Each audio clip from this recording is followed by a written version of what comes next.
Bonjour tout le monde, bienvenue à ce deuxième épisode de la saison 2 du podcast Au cœur des Lions. Pour ce deuxième épisode, premier avec un joueur de l'édition 2025-2026, on reçoit le défenseur Charles Martin qui a un contrat à 2 volets, Ligue américaine, ECHL avec le Rocket de Laval, les Lions Trois-Rivières. Charles, bienvenue. Bien, merci, bien content d'être ici. Puis là, j'imagine que tu te doutes pourquoi j'ai décidé de commencer ce podcast-là cette année avec toi. Parce que ton parcours, j'ai vu quand même plusieurs entrevues, des podcasts que tu as fait, un texte que tu as fait avec Mathieu Vachon du Nouvelliste au début de la saison. Ton parcours est vraiment incroyable. Et tu as joué dans le simple lettre dans le hockey mineur. Tu as joué comme gardien, tu as joué comme attaquant, tu as joué comme défenseur pour éventuellement te ramasser avec des contrats à 2 volets de la Ligue américaine avec Calgary et Rapid City et avec Laval et Trois-Rivières cette année. Écoute, parle-moi de ton parcours un petit peu parce que c'est tellement incroyable. Oui, bien, dans le fond, en effet, un parcours un petit peu atypique si on regarde comparé, mettons, à la majorité des autres gars qui jouent dans la Ligue ou qui jouent au hockey professionnel en général. Mais non, je te dirais que c'est juste un peu le résultat de beaucoup d'années d'efforts. Peut-être pas dans le même sens que la majorité des autres. On entend souvent les jeunes à 12, 13, 14 ans, avant les années junior majeures, que c'est les grosses années de développement. Puis un peu, souvent on va entendre si t'es pas bon à 16, 17 ans, c'est vraiment difficile de pouvoir percer. Pour ma part, moi j'ai été gardien de but pendant quelques années au niveau Atome, puis oui, après ça j'ai switché. Mais pourquoi tu étais gardien de but? Mon idole de jeunesse, c'était Martin Brodeur. OK. Puis, dans le fond, moi, j'ai joué novice comme attaquant.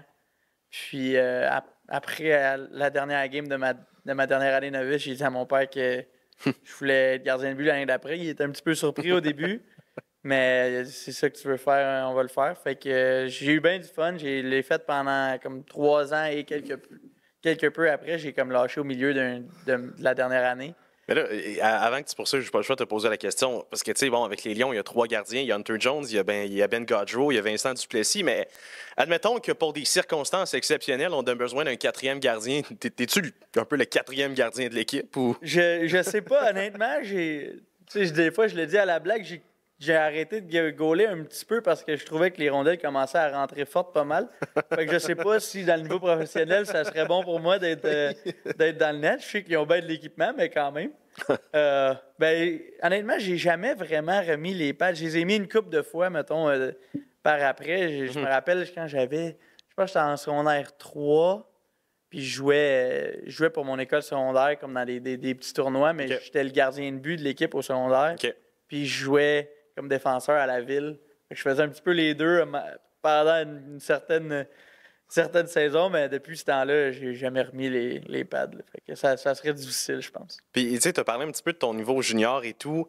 Est-ce que ça aurait pu passer proche que tu te retrouves dans la LHJMQ, fait un camp de la LHJMQ ou vraiment non, pas du tout? Pas du tout. Là, mon année de repêchage junior majeur, moi, je jouais midget A. Okay. Donc, c'est pas de contact. C'est vraiment comme une ligue locale. On jouait contre quelques autres villes alentours, mais rien de trop gros. Fait que non, c'est sûr que ça me venait pas en tête non plus. Je jouais pour le fun, je travaillais fort, mais j'ai toujours été un passionné de hockey, mais je me voyais pas, mettons, jouer dans le junior majeur. Puis ça a juste été vraiment graduel au courant des années. Là. J'ai passé du midget A au midget 2B au midget 2A. C'était comme un peu je sais pas comment dire, comme l'ascension normale, graduelle d'un joueur de hockey mineur qui monte les échelons tranquillement pas vite. Puis c'est juste qu'après ça a continué dans le fond. Après le midget, j'ai juste continué graduellement à monter les échelons. Est-ce qu'à un certain point, au niveau midget, peut-être même junior 3, tu t'es dit, écoute, ça vaut plus la peine de continuer. Je vais aller me concentrer sur mes études, je vais me trouver un travail, puis éventuellement faire quelque chose qui va me rendre heureux. Vraiment, tu continuais, tu te disais, qui sait qu'est-ce qui peut arriver? Je te dirais que mon année de 18 ans, j'ai joué collégial. Puis ça a été une année avec des hauts et des bas. Ça a été bon pour moi. C'était la première fois que je pratiquais plus qu'une fois par semaine à 18 ans. Okay. C'est là que j'ai compris aussi que quand tu as plus de temps pour pratiquer, tu as plus de temps de travailler certains trucs. Là, je voyais que j'avais quand même une bonne évolution cette année-là. Mais après cette saison-là, je m'étais dit, je sais pas si ça me tente. J'ai un peu lâché le hockey, mettons, pour une couple de mois. J'avais dit à mon père, moi, elle me donne, genre, j'ai fini, ça me tente plus. Puis après quelques mois, j'étais comme, je pense que j'ai encore de quoi à donner. Je veux voir si j'ai quelque chose. Puis je m'étais inscrit dans les Panthères à Saint-Jérôme avaient un camp ouvert que n'importe qui pouvait aller. Puis je me suis inscrit là, puis c'est de là que j'ai fait l'équipe. Dans le fond, ça a bien été au camp ouvert, puis là, ils m'ont invité au camp principal de l'équipe. Puis c'est de là que j'ai fait l'équipe. Donc, il y a eu une petite période où j'étais comme, je sais pas si c'est ça que je veux faire. Puis finalement, quand j'ai fait le Junior 3, là, ça leur donnait un bon boost de comme, OK, on va continuer à travailler puis voir où ce que ça peut nous mener. Puis éventuellement, tu t'es ramassé quoi en Saskatchewan? Au niveau, c'était quoi? C'était Junior 3 également en Saskatchewan? Ouais, exactement. Là-bas, c'est du Junior A, mais c'est la même chose. Dans le fond, c'est la CJHL qui appelle. Donc, c'est la même ligue que le Junior 3 au Québec, juste en Saskatchewan. Puis comment tu t'es ramassé de Saint-Jérôme jusqu'à la Saskatchewan? C'est aussi un petit peu fou. Là. J'avais découvert les collèges américains au travers de YouTube et des choses comme ça. Puis j'avais fait un showcase à Montréal, le Apex, je pense que ça s'appelait. Puis il y avait un des entraîneurs là-bas que je connaissais un petit peu. Puis lui, à ce moment-là, il est entraîneur à l'université aux États-Unis. Puis des circonstances ont fait qu'il a perdu sa job là-bas puis qu'il est devenu directeur général et coach de l'équipe en Saskatchewan. Puis à ce moment-là, il m'a appelé. Il m'a dit, hey, tu veux-tu venir jouer pour moi?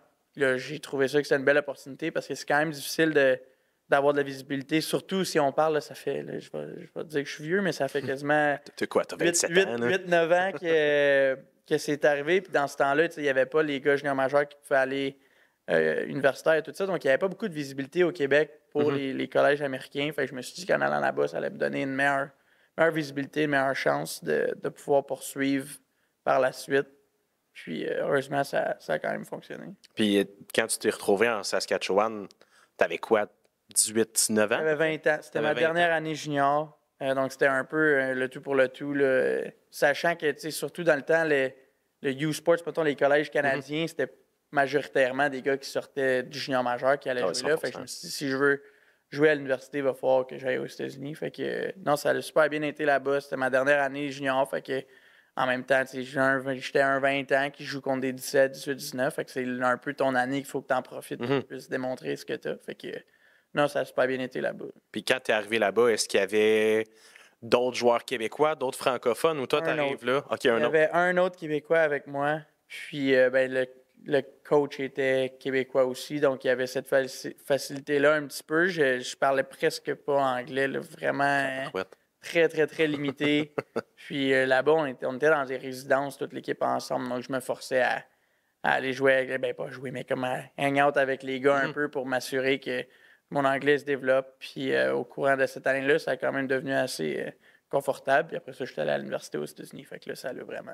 Puis comment tu t'es fait remarquer justement par cette université-là qui est quand même en Division 3? Parce que, tu sais, souvent, on voit des gars de la NCAA, Division 1, tu sais, avoir des contrats professionnels de la ICHL, de la AHL. Toi, c'était quand même Division 3, puis après ça, tu as signé un contrat professionnel. Mais comment tu t'es ramassé au Wisconsin, université quoi? Wisconsin Superior? Oui, exactement. Dans le fond, c'est ça, pendant ma saison là-bas en Saskatchewan, il y a plusieurs équipes qui ont parlé. Évidemment, mon but premier, c'était d'aller jouer en Division 1, un peu comme tout le monde, tu sais. Puis, parler avec quelques équipes, finalement, rien qui a vraiment fonctionné.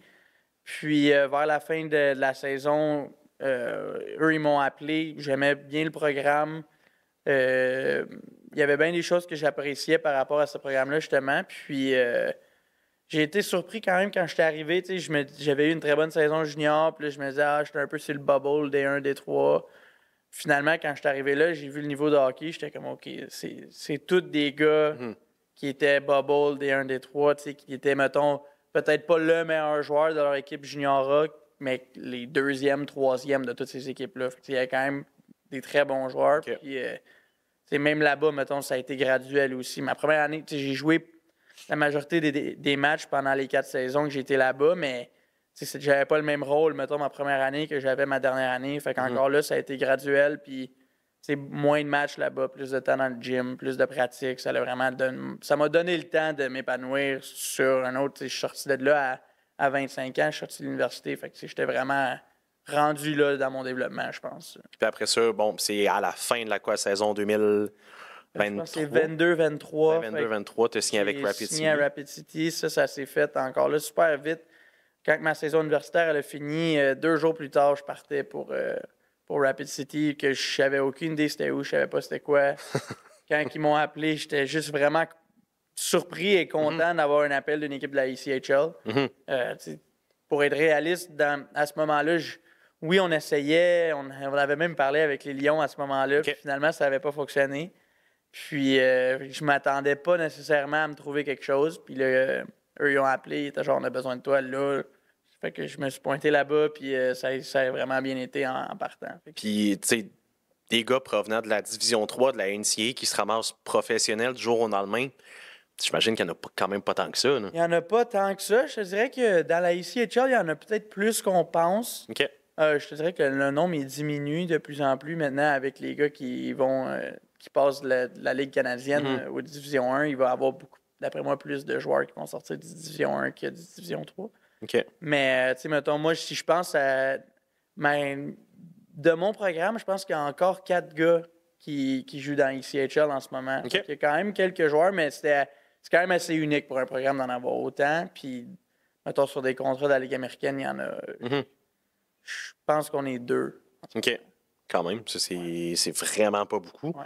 Puis, et bon, tu l'as mentionné, à l'université, c'était pas beaucoup de matchs, beaucoup de temps dans le gym, beaucoup de temps d'entraînement et tout.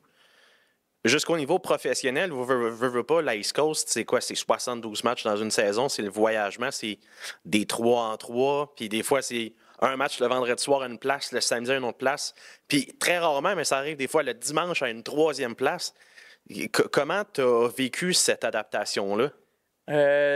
C'était bizarre au début. Je te dirais que j'ai été un peu chanceux parce que justement, dans la division où j'étais avec Rapid City, le processus était un petit peu différent. Souvent, on voyageait, on allait jouer 3 parties à la même place, on revenait. Après, on en jouait 3 à la maison. Donc, c'était quand même assez familier où qu'à l'université, on en jouait soit 2 à la maison ou on allait à quelque part puis on jouait 2 fois contre la même équipe. Fait que c'était pas trop pire. Mais c'était plus la 3e game de la semaine à chaque semaine que là, c'est comme, OK, là, c'est de plus en plus de matchs. Mais je pense que cette année, ça va être plus une adaptation pour moi. Déjà là, on a 3 matchs de jouer cette année. Puis la semaine passée, on a fait un vendredi à la maison, samedi sur la route. Tu as déjà fait plus d'autobus pratiquement avec les Lions qu'avec Rapid. Exactement. Donc ça va être un petit peu une adaptation. Mais c'est le fun en même temps. On passe beaucoup de temps avec les boys. Puis c'est des moments qu'on va se rappeler dans le futur aussi. Fait que, c'est un peu différent pour moi, mais bien content de le vivre. Puis, tu as passé quoi? 2 saisons? Une saison complète, puis une moitié de saison avec Rapid City ou plus que ça? Je te dirais, mettons, 2 mois la première année. Ma 2e saison, j'ai été là au complet. Je me suis fait opérer à l'épaule en février. Fait que j'ai manqué les derniers 20 games de l'année. Puis l'année passée, j'ai été là, mettons, je dirais un peu moins que le 2 tiers de l'année. J'ai passé l'autre tiers de l'année. 30 games, mettons, à Calgary, 40 à Rapid City. Fait qu'un peu moitié-moitié. Puis bon, on en parlait un petit peu avant le podcast. Puis je suis pas sûr de te poser la question. Parce que l'année passée, on se rappelle, Rapid avait joué un match à minuit contre les Mariners du Maine. T'étais là dans ce match-là? Oui, j'étais là. Je te dirais que c'était une situation assez spéciale. Donc, on n'est jamais à court de surprise dans la ECHL. Il peut t'avoir j'ai vu des équipes l'année passée jouer avec plusieurs chandails différents dans la même équipe. Il y a plein de choses qui se passent dans la ligue que tu peux jamais être surpris, mais non, ça, c'était toute qu'une expérience là, d'arriver à l'aréna à 10h le soir. Le match a fini à 2h40 du matin, quelque chose comme ça. C'était vraiment une expérience spéciale, mais ça fait des beaux souvenirs en même temps. Ça va être le fun dans le futur d'en reparler. Mais comment tu te prépares pour un match comme ça? Parce que je veux pas, tu sais, si ma mémoire est bonne, c'était le 3e match d'un 3 en 3. Fait que la veille, il y avait un match le vendredi soir. Le samedi à minuit, il y avait un match. Comment tu t'es préparé pour un match comme ça? T'sais, habituellement, je sais que les gars font une sieste l'après-midi, mais là, ta sieste, étais-tu plus tard? C'était vraiment bizarre. On était, dans le fond, au lieu de faire comme un morning skate normal à 10h le matin, je pense qu'on avait pratiqué comme à midi. OK. Puis là, on était retourné. Fait que je pense moi, j'avais dormi de comme... C'était quoi j'avais fait donc? Je pense que je m'étais couché de comme 4 heures à 6 heures, de quoi de même le soir. L'heure habituellement à laquelle tu arrives à Ouais, l'aréna pour un match. exactement. Puis là, on s'était couché. Puis là, c'est ça, cette soirée-là, c'était le premier match de la Coupe des 4 Nations Canada-US. Donc, on a pu regarder ce match-là au complet en se réveillant de notre sieste. Puis après ça, on est allé à l'aréna pour faire notre préparation. Fait que c'était quand même spécial à ce niveau-là. Mais non, on a gagné. Puis ça a cloué la fin de semaine du bon pied quand même. Puis, si ma mémoire est bonne, en plus, ce match-là avait commencé avec quoi? Le gardien du Maine qui s'était battu contre un gars de Rapid City? Oui, non, c'était comme fait pour que des choses spéciales se passent, ce match-là. Et je pense que c'était dans le premier chiffre qu'il y a un de nos joueurs qui avait eu une grosse mise en échec. Puis c'est un combat entre un joueur et un gardien de but. On voit pas ça souvent, encore moins à minuit le soir. Puis, mettons, est-ce que tu le referais? Oh. Je pense que oui, juste parce que c'était quand même spécial. Ça faisait différent. On joue 72 games dans une année. Des fois, on dirait que le match 46, puis le match 52, puis le 64, c'était un peu le même feeling. Fait que là, c'était cool d'avoir une préparation différente, de voir quelque chose d'autre, mais je le ferai pas chaque semaine. Une fois dans l'année, c'est en masse. OK. Puis là, finalement, arrive à cette année, au courant de l'été, tu signes un contrat avec le Rocket de Laval à 2 volets. Laval-Trois-Rivières, comme je le mentionnais en ouverture. Comment ça s'est fait, le lien entre ton camp, c'est-à-dire toi, ton agent et tout, et l'organisation des Canadiens de Montréal? Je pense que ça a été quand même des pourparlers au courant de l'été. On avait parlé avec les Lions directement aussi, donc on savait qu'il y avait de l'intérêt à ce niveau-là. Puis moi, c'est sûr que j'essayais évidemment de trouver le meilleur contrat possible. Revenir à la maison, c'était quand même quelque chose d'important pour moi. Ça fait quand même, là, ça faisait, je pense, 8 ans que j'étais parti de la maison. Donc, c'est sûr que c'était de quoi de très attirant. Puis, quand Laval a appelé, j'ai pas été trop difficile à convaincre. Mettons, là, je savais que d'avoir l'opportunité de, jouer dans l'organisation des Canadiens, peu importe si j'étais à Laval ou à Trois-Rivières, je suis quand même super proche de la maison. Moi, je viens de Blainville, donc j'étais à 1 heure de la maison. C'est pas loin. Là, en plus, j'ai eu l'opportunité d'aller au camp des Canadiens. Tout ça était... Je pouvais pas dire non. Ça, d'ailleurs, le camp des Canadiens, en tant que Québécois, surtout après tout ce que tu as traversé, ton parcours qui est vraiment atypique en tant, entre autres, que gardien de but dans le simple lettre, dans le double lettre, un gars qui n'a jamais joué dans le junior majeur québécois, qui n'a jamais joué même midget 3A au Québec, de participer au camp du Canadien. Comment tu t'es senti quand tu es arrivé au premier jour du camp au camp du Canadien de Montréal? Ah, c'était vraiment une expérience vraiment, vraiment le fun. Là.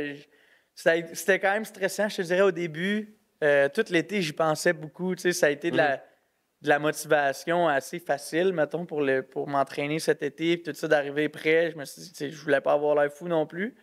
Fait que, mais non, la première journée, je me rappelle encore le premier exercice de la première pratique que j'étais, c'était comme des 3 contre 2, 3 contre 2. Puis moi, j'étais avec Sam Blais puis Florian Jacquet. Puis de l'autre côté, contre nous, on avait Demi Dove, Hudson, Lainé puis Kirby Doc. Fait que là, ça a tout de suite un petit peu un eye-opening. J'étais comme, OK, là, on est là pour vrai, puis ça part. Donc, ça a vraiment été le fun, pour vrai. J'ai trippé de pouvoir partager la glace avec ces gars-là, les regarder pratiquer, ramasser des petits détails, les matchs intra-équipe, tout, comment que les joueurs on était traités, le staff, tout. C'était vraiment un petit rêve d'enfant. Oui, j'ai pas joué de match préparatoire ou rien, mais juste d'être là pour...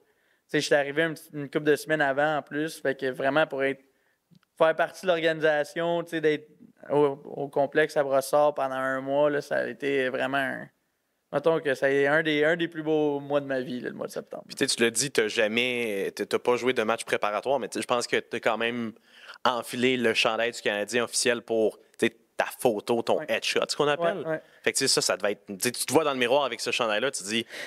OK, c'est vrai, c'est mon nom qui est en arrière. C'est pas le chandail, exemple, de Sakou Koivu quand j'étais petit gars. Non, quand je suis rentré dans la chambre pour ma vie, pour aller prendre les photos, puis que j'ai vu ça, j'ai fait le saut un peu au début.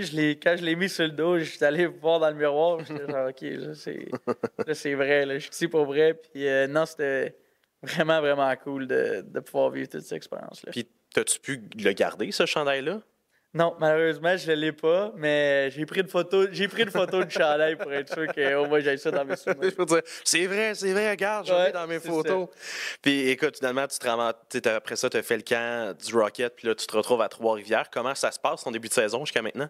Ça va bien. Super groupe de gars ici, vraiment content. Pour vrai, de la première journée que je suis arrivé, je sentais que c'est un groupe très tissé serré. Il y a quand même beaucoup de gars qui reviennent de l'année passée. Puis évidemment, c'est très encourageant en tant que nouveau joueur de rentrer dans une chambre qui vient de gagner la coupe. Oui. C'était tout l'été, quand j'avais quand même une idée. Le plan initial, évidemment, était de jouer à Laval, mais je savais qu'il y avait une bonne chance que je sois ici. Puis c'était très encourageant de voir les gars signer au courant de l'été. Il y a plein de gars qui reviennent de l'édition gagnante. Puis arriver ici, tout de suite, la culture, je le vois. Là, de façon que les gars travaillent, les entraîneurs, tout.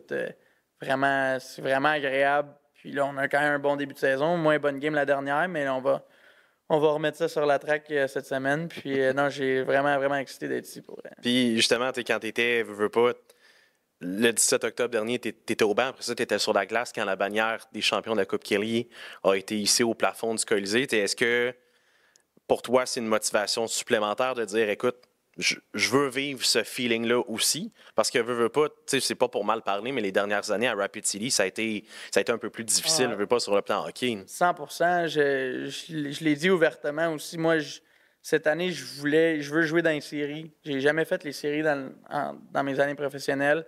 Puis c'est le hockey le plus le fun à jouer, c'est dans les séries. Je suis venu l'année passée au match 3 de la finale. OK. Puis juste voir l'ambiance, voir les gars sur le banc, tout ça. J'étais pas mal jaloux de les voir jouer au mois de juin quand moi, ça faisait 2 mois que je faisais rien à la maison. Fait que non, c'est certain qu'il y a cet aspect-là aussi, de voir la bannière monter, puis de voir les vidéos sur la télé, voir l'énergie de la foule quand ils ont montré le trophée et tout ça. C'était vraiment c'est quelque chose que tu veux vivre pour toi-même aussi. Puis en même temps, je sais à quel point c'est difficile un back-to-back dans une ligue professionnelle, ça n'arrive pas souvent. Donc, c'est un petit défi qui est super intéressant. Puis que le but, c'est de la ramener une deuxième fois. Là. Ben écoute, je pense que c'est ce que tout le monde à Trois-Rivières, tout le monde dans le building ici au Colisée Vidéotron souhaite. Maintenant, si on passe à l'aspect un peu plus, Charles, à l'extérieur de la patinoire, parce que, bon, il y a plus que le joueur de hockey. Est-ce que je me trompe ou t'es un gars qui a pas l'air de se prendre au sérieux? Puis je m'explique. Parce que je te regardais au warm-up du dernier match à la maison, ici au Colisée Vidéotron, tu sais, tous les joueurs des deux équipes, c'était tout vraiment, si je peux me permettre l'expression, les jeux focus, puis il y avait juste toi qui était là, puis tu avais l'air de vibrer sur la musique qui joue au Colisée. Est-ce que je me sens? Est-ce que je me trompe ou t'es vraiment un gars qui se prend pas au sérieux, puis t'es là pour avoir du fun? C'est sûr que je suis un gars qui aime ça avoir du fun. Les warm-up, je trouve ça tellement le fun parce que oui, tu te mets dans ta game, mais en même temps, c'est comme si ça. C'est que moi, la musique, ça m'énergise, ça m'allume. C'est un moment qui est le fun, je trouve, en même temps. La pression n'est pas encore là. Tu réchauffes ton corps, en réalité. C'est un peu pour ça que les warm-ups sont faits. Fait que j'en profite pour avoir du fun le plus possible. Puis je pense que ça. En même temps, ça enlève un peu tout le foufou de ma tête pendant ce moment-là. Comme ça, après ça, quand je rentre dans la chambre, après le warm-up, c'est le temps de vraiment me concentrer et d'être prête pour la game. Mais j'essaie d'apprécier chaque moment que je suis sur la glace, donc j'en profite pendant les warm-up. Puis en plus, la musique est bonne ici, fait qu'on en profite. Est-ce que ça arrive des fois, genre que tu vas des gars de l'équipe que tu dis, hey, come on, guy, là, loosen up un petit peu, on a du fun, là, on est payé pour jouer au hockey. Est-ce que ça arrive des fois que. Je te dirais que je laisse pas mal les gars faire leurs propres affaires. Tout le monde a des routines un peu différentes. Il y en a qui ont besoin d'être super stricts, super sérieux pendant leur préparation. Chaque personne a ce qui marche pour eux.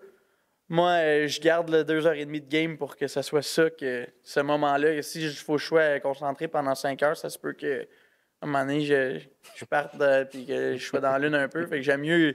Je garde le moment de la game, vraiment, que c'est là mon moment que je suis dialed, là, que je suis vraiment concentré. Puis à l'extérieur du hockey, parce que bon, j'ai dit qu'on s'en allait à l'extérieur du hockey. Finalement, veut pas, on est revenu au hockey, mais t'es quel genre de personne à l'extérieur du hockey? Qu'est-ce qui t'allume quand. Bon, t'es pas dans un aréna quand tu penses pas au hockey. Qu'est-ce que. T'es qui, en fait? Je suis un gars très sociable. Moi, j'ai de la jasette facile. J'aime ça passer du temps avec les boys. Tu sais, là, on est chanceux, on habite tous très proches, donc on passe du temps ensemble des fois pendant la journée. Sinon, j'ai un petit background musical. Je suis allé dans une école de musique au primaire, donc je joue un peu de guitare, un peu de piano. J'aime ça. Ah ouais, hein? J'aime ça la musique une fois de temps en temps. À part ça, je suis un golfeur l'été. Je joue un petit peu moins les derniers étés, parce que j'ai joué vraiment beaucoup en grandissant, puis j'ai joué aussi à l'université. Donc là, j'ai comme pris un petit peu de recul là-dessus, mais c'est encore une passion que j'ai. Mhm. À part ça, non, je suis un gars assez tranquille dans le sens que j'ai pas besoin de faire quelque chose à tout le temps. Tu sais, ça me dérange OK. pas de rien faire non plus. Je suis un gars assez relax, mais j'aime ça avoir du fun avec les gens en général. OK. Ouais. Puis, veux pas, tu sais, t'es allé à l'école dans la NCAA. Tu sais, oui, t'allais pour jouer au hockey principalement, mais tu sais, il n'y a pas de cours en hockey. Fait que j'imagine que tu as suivi des études également. Tu sais, tu étudies en quoi? Ouais, j'ai fait un double major en logistique de transport puis en commerce international. OK. J'ai fait une mineure en sports management.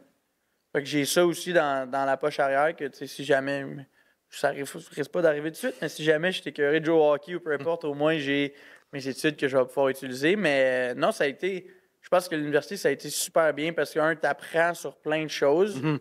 mais c'est aussi t'apprends beaucoup à t'organiser toi-même. J'habitais avec d'autres gars, mais c'était la première fois que j'habitais vraiment tout seul. C'est tous des petits détails de la vie qu'il faut que tu apprennes à Ben quelque oui, part. 100%. Donc, je pense que sur ce niveau-là, ça a été super bien, l'université, de vraiment aussi de développer des relations interpersonnelles. Tu apprends à parler à des gens que tu connais moins, les présentations orales, des choses comme ça Mhm.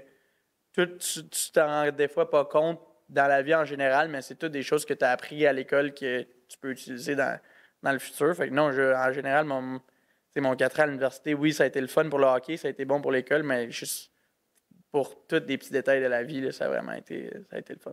Puis, bon, tu l'as mentionné, tu sais, quand tu vas te tanner de jouer au hockey, mais tu sais, veux pas, un jour, ta carrière de hockeyeur va se finir.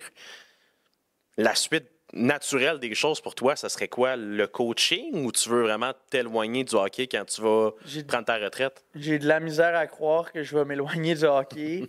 Le coaching, c'est quelque chose qui m'intéresserait beaucoup. J'ai hâte de voir peut-être l'arbitrage aussi. J'y ai pensé, j'ai arbitré quand j'étais plus jeune. Il a OK. fallu que j'arrête à un moment donné parce que quand je suis parti en Saskatchewan, ça Mhm. devenait plus compliqué, mais j'arbitrais quand même beaucoup dans les années d'avant. Puis je sais pas si c'est quelque chose qui m'intéresserait à ce moment-là. J'imagine que ça va dépendre un peu de à quel âge que je vais avoir, mais que je Mhm. prenne ma retraite. Mais non, je serais surpris que je m'éloigne du milieu du hockey. C'est ce que j'ai fait toute ma vie, puis c'est ce qui me passionne dans la vie. Fait que je me vois pas vraiment m'éloigner de ça. Puis, tu sais, tu l'as mentionné à ta première année complète à Rapid City, tu as été blessé pendant une partie de la saison. Est-ce que l'entraîneur-chef, à ce moment-là, t'avait dit « Hey Charles, ça te tente-tu de venir un petit peu sur le banc, voir comment ça se passe à ce moment-là? » Parce que je sais qu'ici à Trois-Rivières, Ron Scholes, l'entraîneur-chef, le fait à l'occasion avec des joueurs qui sont blessés à long terme, tu sais, qu'on les voit, ils sont blessés, mais ils sont quand même sur le banc avec les boys et tout. Puis, tu sais, des fois, c'est eux qui prennent le tableau blanc, qui font des stratégies. Est-ce qu'à Rapid City, tu as eu la chance de faire ça J'ai aussi? eu la chance de le faire une ou deux fois dans la saison. J'avais vraiment aimé ça. Euh, Souvent, c'était peut-être pas comme entraîneur en arrière du banc, mais j'ai vraiment aimé quand même. Tu sais, je restais impliqué, puis tu sais, je faisais tous les meetings quand même. Je regardais les matchs.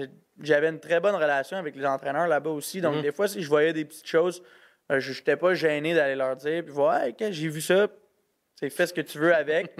Mais je pense que ça pourrait aider, ça pourrait Mhm. aider, des choses comme ça. Puis il était quand même ouvert aux suggestions. Donc ça a été le fun de le faire à ce niveau-là. J'ai aussi fait des écoles de hockey l'été, des choses comme OK. ça, que tranquillement, ça te donne une idée de qu'est-ce que t'aimes moins aussi Mhm. dans le milieu du coaching. Je sais pas si c'est les écoles de hockey qui vont être pour moi dans le futur. Ça va dépendre encore. Je n'ai pas fait assez pour savoir si vraiment c'est ce qui m'intéresse ou pas, OK. mais non, c'est sûr que ça va être quelque chose, que ce soit dans les bureaux, que ce soit en arrière du banc. Mhm. Je risque d'être dans le milieu du hockey. Écoute, je suis pas inquiet, puis t'as l'air d'avoir le bagou de façon d'un gars qui va faire du coaching après, puis tu sais, pour vrai, je te le souhaite. Là, on arrive vers la fin du podcast, puis cette question-là est tout le temps un peu plus difficile pour les gens à répondre. Puis tu sais, t'en as déjà parlé un petit peu, mais les choses qu'on se douterait pas sur toi. Chose qu'on ne douterait pas sur Ouais. moi. Hmm. Bonne question. Je pense que je suis un gars quand même assez ouvert. Genre, je suis un peu un livre ouvert. Fait que je sais pas à quel point. C'est sûr que là, ici, je suis nouveau. Fait que le monde apprenne à me connaître. Mais je pense pas 100%. que.